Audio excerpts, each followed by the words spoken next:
Aquel día comenzó de una manera especial. En el despacho de Lucía, el cactus floreció.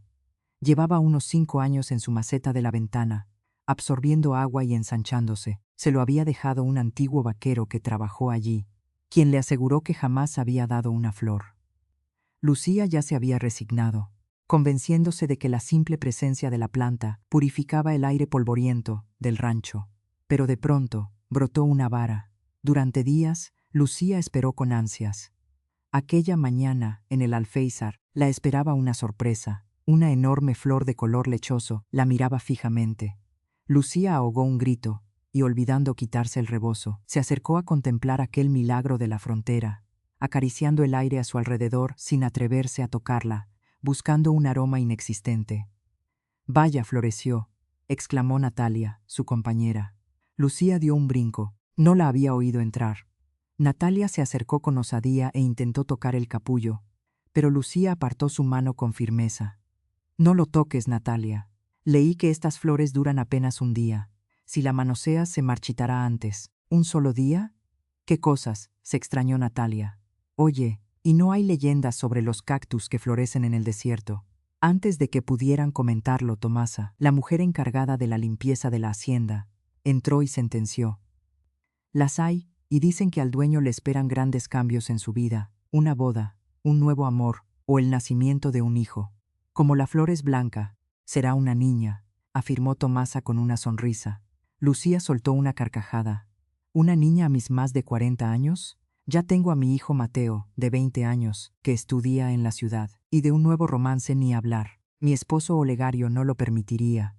Llevamos 22 años juntos desde que éramos unos muchachos».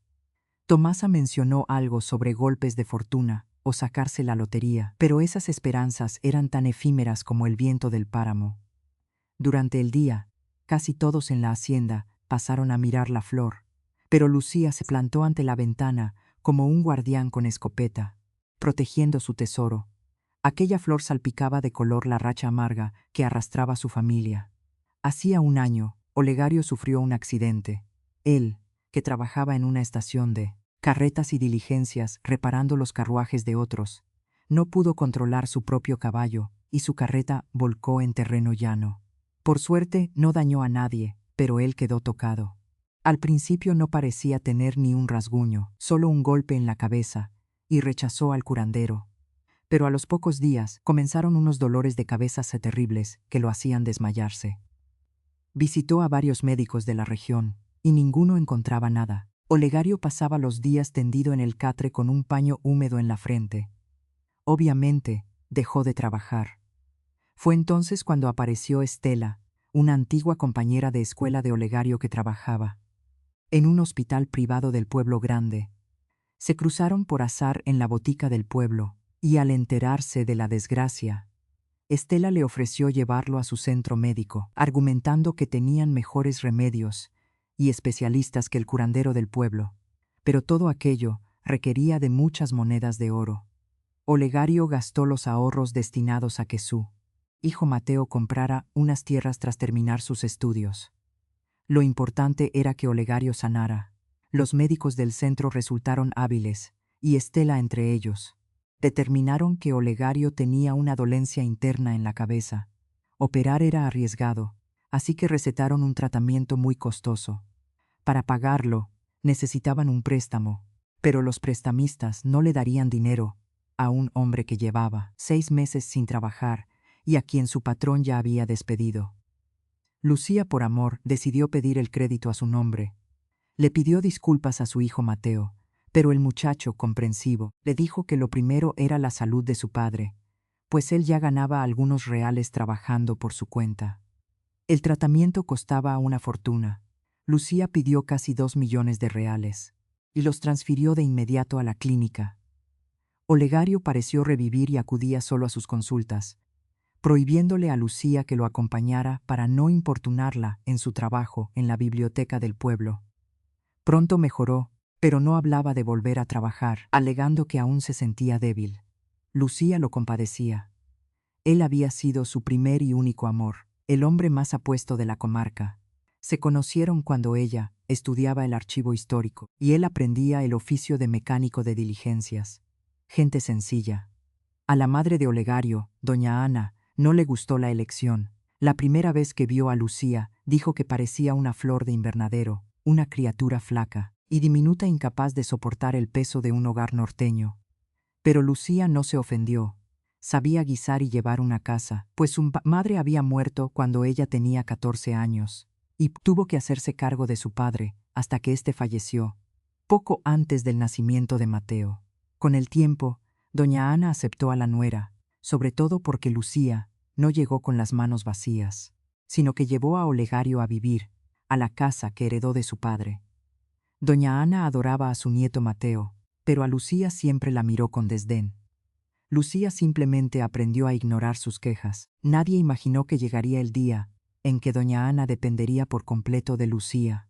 A la anciana le dio un ataque que la dejó postrada, sin poder mover un brazo ni una pierna. Lucía tuvo que llevarla a su propia casa, ya que no había dinero para pagar a una cuidadora. Así, de la noche a la mañana, Lucía se convirtió en el único sostén de un hogar con 2 enfermos. Mateo, al ver la situación, jamás volvió a pedir un real. Lucía pensó en vender la casita de doña Ana para liquidar las deudas del tratamiento, pero Olegario se opuso rotundamente, diciendo que su madre podría mejorar, y no podían dejarla sin techo.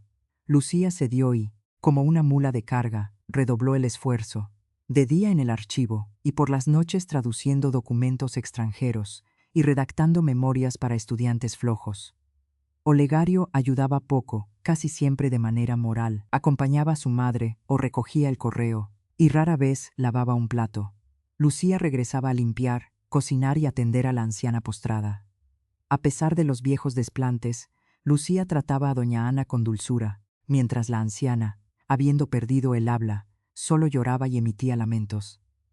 No se preocupe, doña Ana, que todavía vamos a casar a mi Mateo, y usted va a bailar en el fandango, le decía Lucía mientras la aseaba. Esa enfermedad, paradójicamente, las terminó uniendo.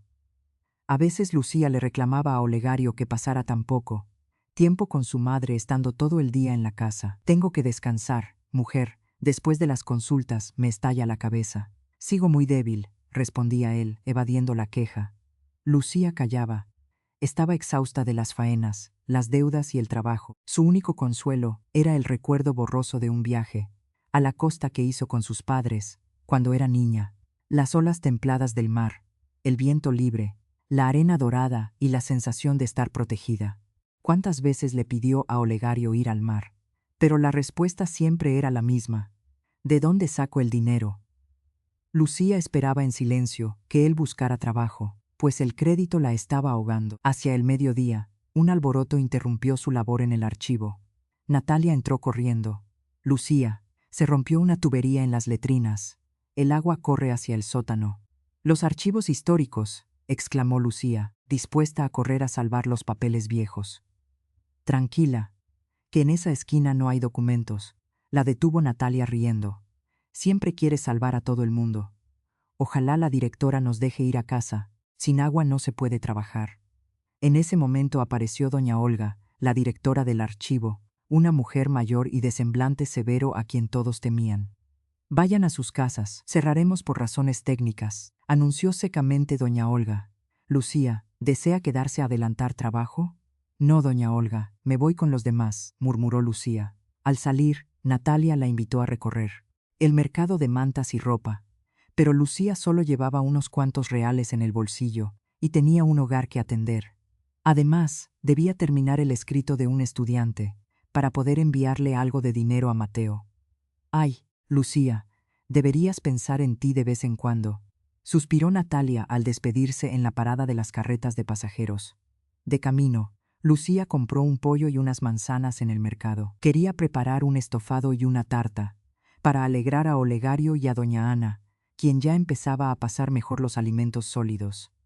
Llegó a casa poco después de la 1 de la tarde, algo inusual, pues sus jornadas solían extenderse hasta el anochecer, debido al pesado transporte.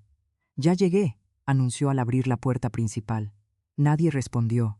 Entró a la cocina, a la sala, a la alcoba principal. Vacío. En la habitación de doña Ana se escuchó un quejido. La anciana estaba despierta. «Doña Ana, hoy salí temprano», dijo Lucía con una sonrisa, convencida de que el buen ánimo curaba tanto como las pócimas. «¿Y Olegario? Qué raro que no esté». La anciana miró a su nuera y, su labio inferior, comenzó a temblar con angustia. «¿Qué pasa? No se altere, seguro salió a dar una vuelta. Voy a dejar el mercado en la cocina y regreso para que comamos». Lucía fue a la cocina, y al colocar el fardo sobre la mesa, su mano rozó el hule blanco del mantel. Algo extraño captó su mirada. Al inclinarse, vio marcas de presión sobre el hule blanco. Alguien había escrito con fuerza sobre un papel apoyado en la mesa, dejando el relieve impreso en el plástico.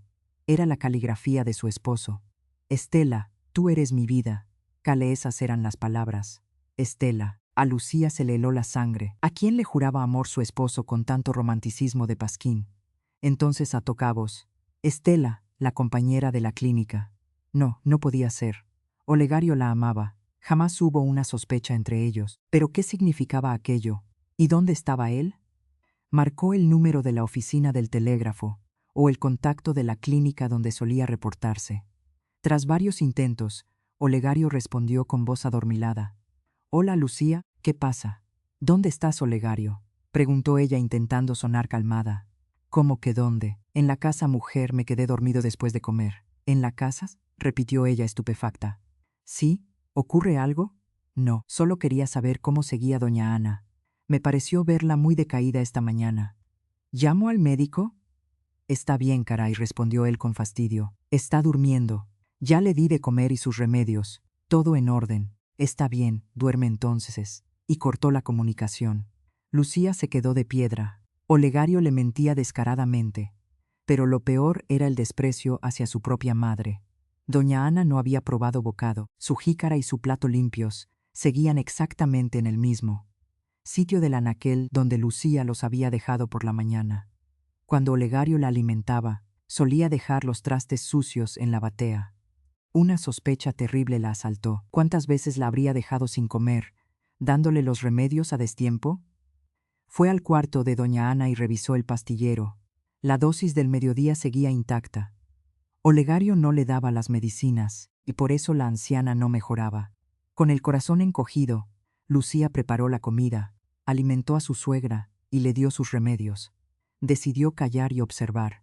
A las 5:30 de la tarde, sonó el cerrojo de la puerta. Olegario apareció en el umbral. Lucía estaba en la sala, simulando mirar un folletín. «¿Ya estás aquí?», se mudó el rostro de Olegario. «Sí, viejo. Hoy salimos temprano por un problema en el pueblo. Ya hice la cena». «¿De dónde vienes?» «Fui a caminar un rato por la plaza», improvisó él rápidamente, «y pasé a un lugar a preguntar por un trabajo. Creo que ya es hora de volver a las andadas». «¿Y qué dicen los médicos de tu cabeza?» «Ah, ahí va. No es nada», esquivó él con un ademán. Fue a ver a su madre, le dio un saludo rápido y se metió a la ducha, donde tardó una eternidad en lavarse. Lucía no tenía dudas, su esposo tenía otra vida. Durante la cena, él actuó con normalidad, sin notar que los alimentos llevaban horas preparados, y luego se ensimismó con su aparato telefónico. Lucía notó que ahora el artefacto tenía una clave de bloqueo que antes no usaba. Esa noche, mientras ella redactaba memorias en la mesa, Olegario se fue a la cama quejándose otra vez de jaqueca. En otra ocasión, Lucía habría corrido por un té o una compresa. Esta vez, solo asintió, mientras escuchaba la respiración de su esposo en la oscuridad de la alcoba. Lucía urdió un plan. A la mañana siguiente, tras atender a doña Ana, Lucía se preparó para salir. Revisó sus cuentas y vio que el pago del estudiante había caído. Al menos había para el mercado y para enviarle unas monedas a Mateo. Al salir, Olegario se asomó por la alcoba. «¿Ya te vas?» «Sí, ya es hora. No vayas a perder tu consulta en la clínica», le dijo antes de cerrar la puerta. Al llegar al archivo, Lucía habló con doña Olga y le pidió el día libre, mintiendo con que doña Ana se había puesto peor. En el pasillo se cruzó con Natalia, quien se mostró compasiva al oír la mentira. Lucía no quería engañar a su amiga, pero necesitaba descubrir la verdad por sí misma. Regresó rápido al barrio y se ocultó entre los matorrales de la acera de enfrente. Esperó horas. Cerca del mediodía, Olegario salió por el portón, impecablemente rasurado y con una chaqueta fina. Sonrió al sol y caminó con paso ligero hacia el carruaje familiar que hacía poco habían retirado del taller, una reparación que Lucía pagó con sudor. Cuando él arrancó, Lucía se vio en un apuro, pero la fortuna quiso que pasara un carruaje de alquiler vacío. Le hizo señas desesperadas al cochero, un hombre mayor, y subió. «Siga a ese carruaje azul, por favor», pidió angustiada. «¿Y quién va ahí?», preguntó el viejo cochero con indiferencia. «Mi esposo, y creo que me está engañando», soltó Lucía con el alma en un hilo. El cochero sonrió con amargura, asintió y fustigó a los caballos. Olegario se detuvo primero en una floristería fina y salió 15 minutos después con un ostentoso ramo de rosas. «¿Con qué dinero?», pensó Lucía. Olegario acomodó las flores en el asiento trasero y continuó su marcha hacia la clínica. El cochero ya no sonreía, miraba con seriedad la saga del coche azul. Al llegar a las puertas de la clínica, Olegario se estacionó. El carruaje de Lucía se detuvo a una distancia prudente, justo a la hora del almuerzo. Estela salió del edificio luciendo un vestido vistoso. Olegario bajó, la besó en la mejilla, sacó las rosas y se las entregó. Ella las recibió con risitas y arrumacos, seguidos de un abrazo apretado. A Lucía se le saltaron las lágrimas. El viejo cochero carraspeó. «Ya basta, muchacha, no te hagas más daño. Déjame llevarte a tu casa», le dijo con lástima. «No, por favor, un poco más. Quiero ver a dónde van». La pareja se dirigió a una cantina-restaurante cercana. Lucía bajó del carruaje, entró al local y se quedó petrificada al verlos sentados junto a un ventanal, de espaldas a la entrada, riendo a carcajadas mientras esperaban el servicio. «¿Le ofrezco una mesa, señora?», le preguntó un mesero. «No, ya me están esperando», respondió Lucía con una sonrisa amarga y caminó hacia ellos. Se paró frente a la mesa. Los amantes guardaban silencio momentáneo. Lucía los miró fijamente. Sentía unas ganas feroces de arrancarle las greñas a esa mujer y cruzarle la cara a su esposo, pero mantuvo la compostura como un perro de caza conteniendo la rabia. El mesero se quedó cerca, oliendo la tormenta. Olegario alzó la vista, se puso pálido y se apartó de Estela. Ella lo miró confundida y luego volteó hacia Lucía, dibujando una sonrisa burlona en sus labios pintados. Esa burla encendió el orgullo de Lucía. No iba a rebajarse a hacer un numerito de mercado. «¿Por qué se detienen? Continúen, es un espectáculo muy tierno», dijo Lucía con voz gélida. «Lucía, ¿qué haces aquí?», tartamudeó Olegario. «Vine a ver cómo sigues el tratamiento de tu médica». «Estela, supongo que este es un método muy avanzado de sanación», dijo conteniendo el temblor de su voz. «Se llama amor, linda», soltó Estela con descaro y una risotada. «¿Por qué tendríamos que escondernos? Olegario, creo que ya es hora de que le digas a esta paloma que vuele a otro nido». «Lucía, perdóname», dijo Olegario poniéndose de pie con voz ronca. «Lo de Estela y yo es serio. Llevamos mucho tiempo juntos. Así pasaron las cosas. ¿Qué quieres que haga? ¿Qué quiero que hagas? Yo pidiendo créditos para salvarte la vida, cargando contigo un año entero, cuidando a tu madre moribunda, rompiéndome el lomo por nuestro hijo. ¿Y tú gastándote el dinero con esta basura?», alzó Lucía la voz, atrayendo las miradas de la cantina. «¿Y qué esperabas, querida?», intervino Estela. «Ofreciste la ayuda y no íbamos a despreciarla». «¿Íbamos? ¿Qué derecho tienes tú sobre ese dinero?», le espetó Lucía con furia. «Ay, qué corta eres», se burló Estela. «Olegario, explícale a esta tonta cómo está la jugada». «Estela, calla», pidió Olegario abochornado. «Lucía, hablemos en la casa». Lucía miró a uno, luego al otro, y las piezas del rompecabezas encajaron en su mente. No dijo una sola palabra más. Se acercó a Olegario y le cruzó la cara con una bofetada tan sonora que resonó en todo el local. Y salió de la cantina dando un portazo. No quería saber nada de ellos, pero necesitaba respuestas urgentes. ¿A quién le había entregado los miles de reales del préstamo? A las manos de Estela. Ella le había entregado unos papeles que Lucía, entre la angustia, firmó sin leer bien. Lucía caminó directo al hospital grande y exigió hablar con el director médico. Preguntó por el expediente de Olegario Garcés, quien supuestamente llevaba medio año bajo tratamiento riguroso. «¿Garcés? No me suena ese apellido», dijo el director, revisando los libros de registro tras llamar a la secretaría. Aquí dice que este hombre solo vino a una revisión general y es perfectamente sano. No recibe tratamiento aquí. Pero la doctora Estela Rybakova, ella me dio los presupuestos y yo le entregué el dinero en efectivo para los proveedores de los fármacos, exclamó Lucía, perdiendo el aliento. ¿La doctora Estela? No, señora. Su esposo solo vino a un par de consultas externas con ella. Nosotros no vendemos medicamentos de esa forma. Lucía lo entendió todo. Su esposo y su amante la habían estafado vilmente. El director no quiso escuchar más, defendiendo la reputación de su médica y sugiriendo que arreglara sus asuntos con su marido. Con las piernas de trapo, Lucía salió a la calle y se sentó en una banca. No supo cuánto tiempo pasó hasta que vio el coche de Olegario detenerse frente a la clínica para dejar a Estela. Los amantes no la vieron. «Espera, viejo, casi lo olvido», dijo la voz de Estela.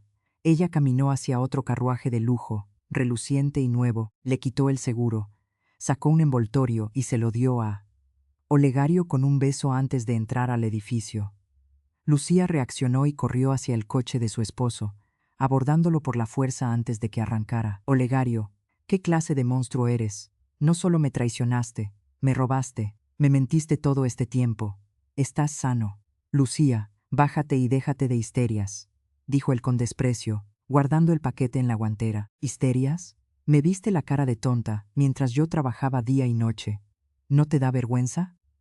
¿Qué te dio tu amante? ¿Tú le das rosas y ella qué te da?» Lucía se abalanzó sobre la guantera, apartando el brazo de Olegario, y arrancó el envoltorio. El papel se rompió, y varios frascos de pastillas cayeron sobre el asiento. «¿Qué es esto?», preguntó ella, extrañada. «No es de tu incumbencia», rugió él, arrebatándole los frascos para ocultarlos. Lucía alcanzó a memorizar el nombre impreso en las etiquetas. Bajó del coche y sentenció con voz sorda: «Me vas a devolver cada real». «¿Qué reales, Lucía?», sonrió él con cinismo. «Yo no sé de qué hablas. Tú no me diste nada. Demuéstralo si puedes».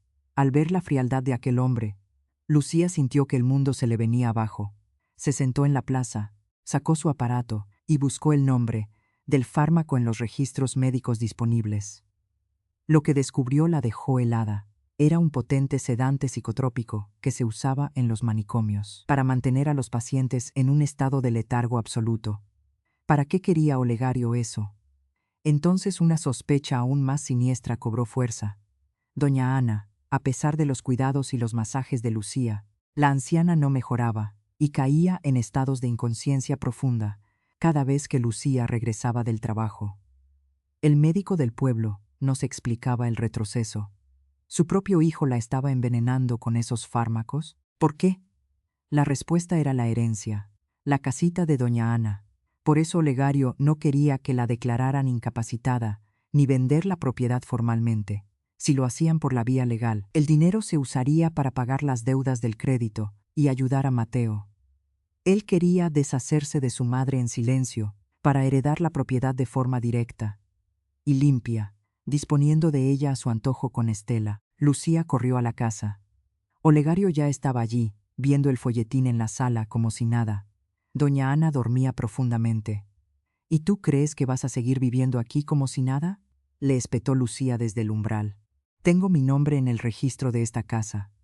«Tengo derecho», respondió él sin mirarla.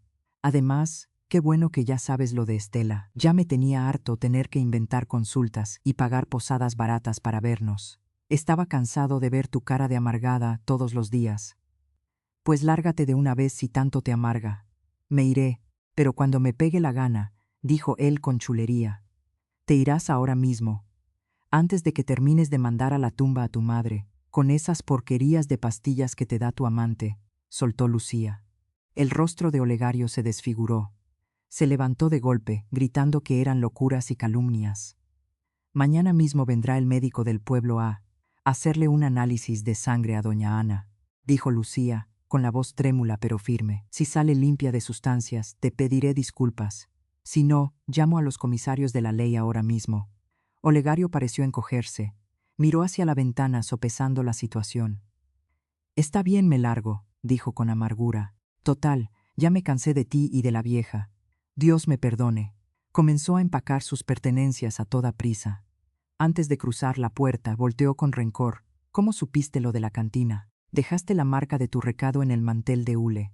Estela, tú eres mi vida.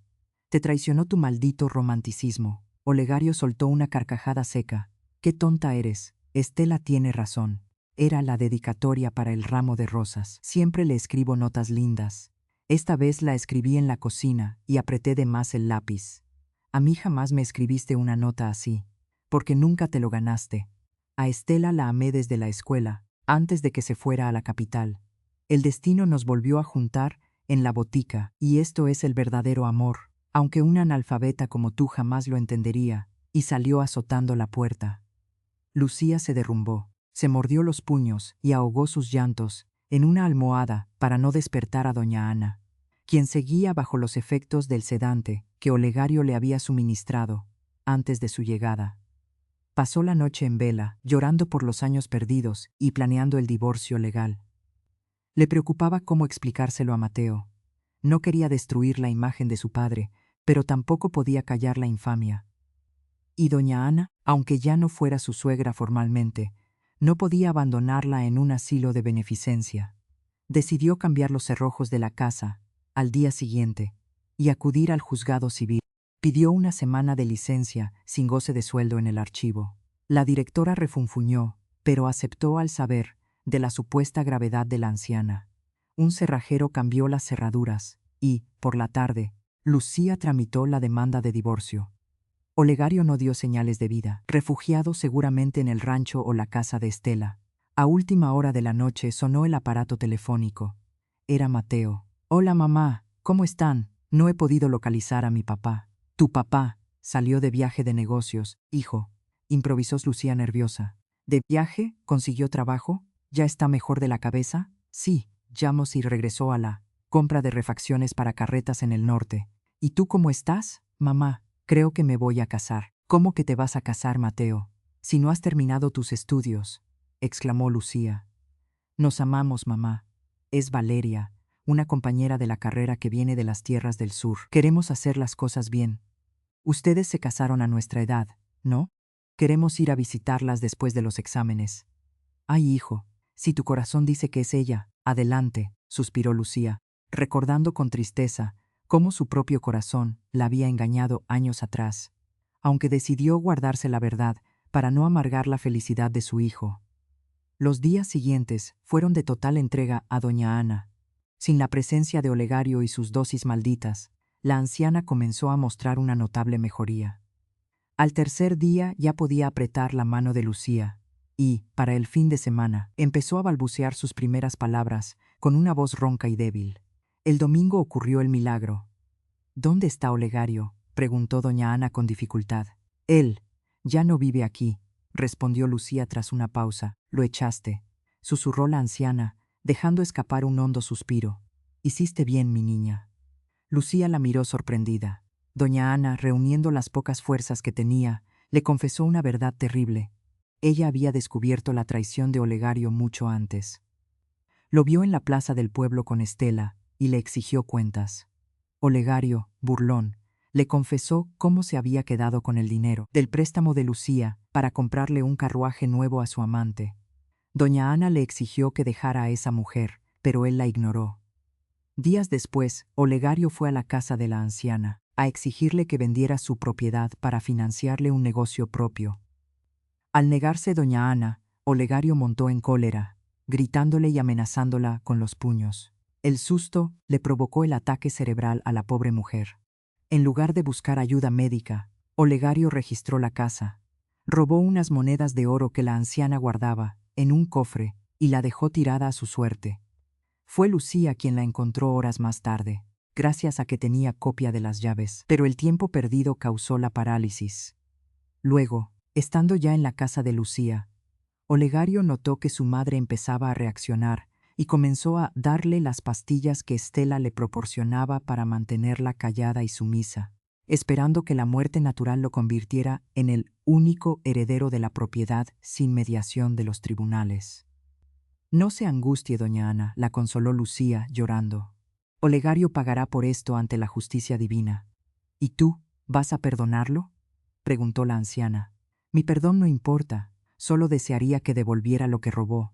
Ay, hijo mío, ¿en qué fallé? ¿A quién salió tan desalmado? Perdóname, Lucía, tanto tiempo que te desprecié y resultaste ser mi verdadera sangre. No me dejes sola, por favor. ¿Cómo cree que la voy a dejar, doña Ana? Usted es como mi segunda madre, dijo Lucía, sellando el pacto con un abrazo. Pasaron las semanas y la recuperación de doña Ana marchaba a pasos agigantados gracias a los cuidados genuinos y el afecto de Lucía. Ya podía sentarse y sostener la cuchara por sí misma. El médico del pueblo celebraba el avance.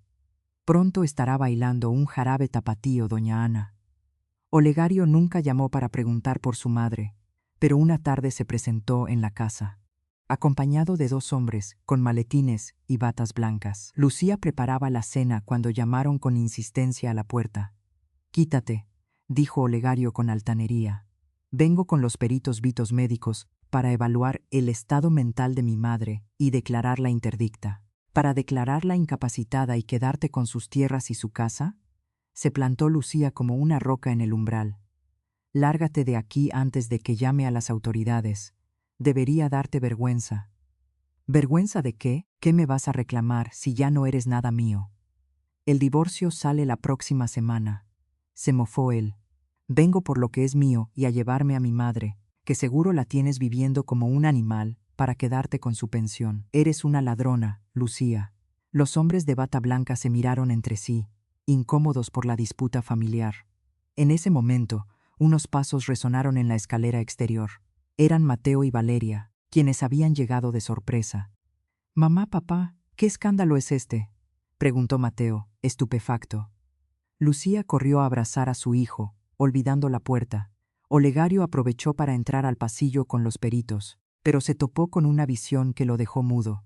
Doña Ana, apoyada en un andador de madera, salía de su habitación por su propio pie. «No te lo esperabas, ¿verdad, hijo?», dijo la anciana con una sonrisa severa. «Gracias a Lucía, vuelvo a caminar y a hablar con claridad». Los peritos de la comisión médica comprendieron la trampa de Olegario, negaron con la cabeza y se retiraron de inmediato. No querían verse involucrados en un fraude de herencias. Olegario apretó los puños, viendo cómo su plan se desmoronaba. Mateo entró a la estancia exigiendo explicaciones, pero su padre, acobardado, huyó sin decir palabra.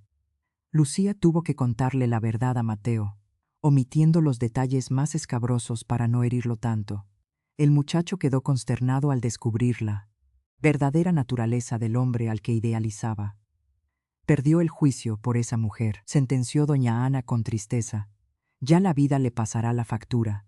Mateo abrazó a su abuela y presentó formalmente a Valeria, quien con gran tacto desvió la conversación hacia temas más amables mientras compartían el té. Los jóvenes anunciaron que tendrían una boda sencilla por el civil en agosto. Lucía aceptó gustosa. Lo importante era el respeto y la confianza mutua, algo que su propio matrimonio nunca tuvo. Días después, los novios partieron hacia el sur para conocer a los suegros de Mateo. Olegario no volvió a buscar a su hijo. El siguiente encuentro de Lucía con Olegario fue en el tribunal civil. Él lucía demacrado, nervioso y lleno de rencor, exigiendo la partición de la casa de Lucía. Sin embargo, el juez determinó que la propiedad pertenecía legítimamente a Lucía, por herencia paterna, y ordenó remover el nombre de Olegario del registro. Pasó el tiempo. Mateo y Valeria se casaron en la capital de la provincia. Los padres de la novia, gente de bien y con tierras prósperas, les obsequiaron una bonita propiedad para que iniciaran su hogar. Lucía constató que eran personas decentes y que entre los muchachos había un amor real. Doña Ana siguió viviendo con Lucía, rentando su antigua casita para sufragar los gastos comunes. De Olegario y Estela no se supo más. Corrió el rumor de que a ella la despidieron de la clínica por malos manejos financieros y que ambos se habían marchado hacia los pueblos costeros del sur. Lucía evitaba el tema por respeto al dolor de la anciana. Unos meses después, doña Ana falleció pacíficamente mientras dormía. Lucía costeó y organizó el sepelio. Intentó avisar a Olegario, pero el número del telégrafo ya no existía y nadie sabía de su paradero. Medio año después de la muerte de doña Ana, Lucía acudió a la casita de la anciana. Los inquilinos habían desocupado el lugar, y ella planeaba venderlo para saldar de una vez por todas las deudas del crédito, tal como había sido la última voluntad de doña Ana. Mientras recorría las habitaciones polvorientas, escuchó el sonido de una llave en la cerradura. El visitante era Olegario. «¿Qué haces tú aquí?», siseó él, demudado. «Lárgate. Esta propiedad me pertenece por derechos de sangre. Soy el heredero legítimo». «Hola, Olegario», dijo Lucía con serenidad. «Veo que ya te enteraste de lo de tu madre». Estela lo vio en los registros del registro civil. Ella sigue ejerciendo, por si tenías la duda. «¿Todavía no la encierran en la cárcel?», preguntó Lucía con ironía. «No te daré el gusto», respondió él con rabia. «Pero no te vas a quedar con estas tierras. Son mías. Te equivocas. Doña Ana me otorgó una escritura de donación, en vida con todos los requisitos de la ley. Esta propiedad es mía para saldar las deudas que me dejaste». «Mientes. Te voy a demandar por fraude», rugió Olegario, antes de marcharse dando un azotón. La demanda llegó a los pocos días. En el juzgado de tierras, Olegario gritó, insultó y acusó a Lucía de haberse aprovechado de la demencia de una anciana. Pero cuando el magistrado le preguntó dónde había estado él durante la enfermedad de su madre y por qué no asistió al entierro, Olegario solo pudo balbucear excusas sobre asuntos urgentes fuera de la región. Eso fue suficiente para que el juez dictara sentencia a favor de Lucía. Ella prefirió callar las infamias del pasado. Le había prometido a doña Ana respetar la memoria del hombre que alguna vez amó, y de hecho le dejó en el testamento una vieja parcela de descanso que la familia tenía olvidada en la sierra. Pero Olegario quería las tierras del pueblo. El veredicto fue inapelable. La propiedad era de Lucía. Al terminar la sesión, Olegario la miró con odio y se marchó. Lucía descubrió con sorpresa que ya no sentía nada hacia él, ni amor, ni furia, solo una inmensa indiferencia y el peso del cansancio. Con la venta de la propiedad, Lucía liquidó el crédito bancario, envió un buen fardo de billetes a Mateo y guardó una parte para cumplir su propio sueño. Una mañana de verano, abordó por primera vez en muchos años la diligencia express hacia la costa. Estaba nerviosa como una jovencita, repasando mentalmente si llevaba todo lo necesario en su equipaje, y preocupada por el clima del puerto. En el asiento contiguo viajaba un caballero de mediana edad, ataviado con un traje de lino fino de corte elegante. El hombre la observaba con insistencia, hasta que finalmente rompió el hielo. «Disculpe, señora, ¿no nos hemos visto antes en algún lugar?». Lucía lo miró extrañada. No recordaba tener conocidos de esa alcurnia en el pueblo. «No lo creo, caballero», respondió cortante, volviendo la vista hacia el paisaje desértico a través de la ventana. «Me llamo Alejandro», insistió él con una sonrisa afable. «Lucía», murmuró ella, dando por terminada la charla. Alejandro comprendió que su compañera no buscaba conversación.